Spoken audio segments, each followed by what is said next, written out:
Number ছাড়াই আপনি এখন হোয়াটসঅ্যাপে কল দিতে পারবেন। একটা সময় ছিল যখন হোয়াটসঅ্যাপে কাউকে কল দিতে গেলে তার নাম্বারটা সেভ করতে হতো, তারপর তাকে কল দিতে হতো।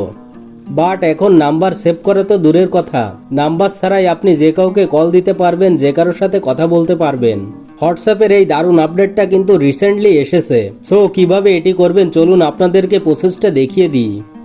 আপনি যদি চ্যানেলটিতে নতুন হয়ে থাকেন তাহলে চ্যানেলটি সাবস্ক্রাইব করে চ্যানেলের সঙ্গেই থাকুন। এই ইন্টারেস্টিং ভিডিওটি টানাটানি অথবা স্কিপ না করে সম্পূর্ণ দেখুন। তো সর্বপ্রথম আপনার ফোন থেকে হোয়াটসঅ্যাপে চলে আসবেন। হোয়াটসঅ্যাপে আসার পর উপরের দিকে দেখতে পারবেন 3 ডট লাইন রয়েছে। আপনি এই 3 ডট লাইনের উপর ক্লিক করবেন। 3 ডট লাইনে ক্লিক করলে আপনার সামনে অনেকগুলো অপশন শো করবে। আপনি এখান থেকে সেটিং নামে একটি অপশন দেখতে পারবেন। এই সেটিং অপশনের উপর ক্লিক করবেন। আপনার সামনে এরকম একটি ইন্টারফেস ওপেন হবে। এই পেজটিতে প্রোফাইলের নাম এবং ছবি দেখাবে। তো আপনি কি করবেন, আপনি এখান থেকে জাস্ট আপনার ফটোর উপর ক্লিক করবেন। এখন দেখেন এখানে ইউজার নেম নামে একটি অপশন আছে। আপনি জাস্ট ইউজার নেম এই অপশনে ক্লিক করবেন।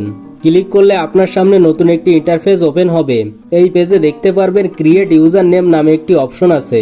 ক্রিয়েট ইউজার নেম এই অপশনে ক্লিক করবেন। এখন এখানে আপনাকে একটি ইউজার নেম সেট করতে হবে। এখন ইউজার নেমটা কি?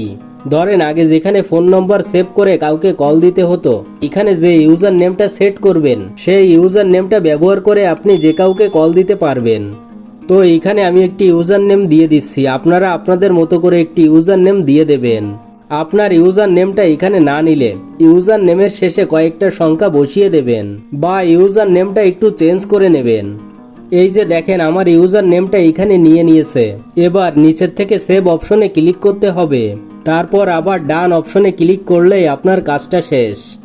এখন যদি আপনার কাছে কেউ আপনার হোয়াটসঅ্যাপ নাম্বারটা চায় তাহলে আপনি তাকে আপনার এই ইউজার নেমটা দিয়ে দেবেন। সার্চ বারে গিয়ে এই ইউজার নেমটা লিখে সার্চ করলেই আপনাকে সে পেয়ে যাবে। অর্থাৎ এখন থেকে আপনার পার্সোনাল নাম্বার আর কারো সঙ্গে শেয়ার করতে হবে না। আমি একটু আপনাদেরকে দেখাই। দেখেন এখানে সার্চ অপশন আছে। এই সার্চ অপশনে ক্লিক করে শুরুতেই @অফ দিয়ে দেবেন। তারপর আপনি যাকে খুঁজতে চাচ্ছেন তার ইউজার নেমটা এখানে বসিয়ে দেবেন। ইউজার নেমটা বসানোর সঙ্গে সঙ্গে তার আইডিটা আপনার সামনে চলে আসবে। জাস্ট এখান থেকে অ্যাড করে নিয়ে তার সঙ্গে কথা বলতে পারবেন, ভিডিও কল করতে পারবেন, মেসেজ করতে পারবেন, মানে সবকিছুই করতে পারবেন। মূলত এটাই ছিল আজকের ভিডিও। আশা করি ভিডিওতে আমি আপনাদের ভালোভাবে বোঝাতে পেরেছি। তারপরও আপনাদের বুঝতে যদি কোনো সমস্যা হয় তাহলে কমেন্টে অবশ্যই জানাবেন। ভিডিওটি ভালো লাগলে ভিডিওটিতে একটি লাইক করতে অবশ্যই ভুলবেন না এবং এই ইন্টারেস্টিং ভিডিওটি শেয়ার করে হোয়াটসঅ্যাপের এই নতুন আপডেটটি আপনার বন্ধুদেরও জানিয়ে দিন। দেখা হবে, কথা হবে পরবর্তী ভিডিওতে।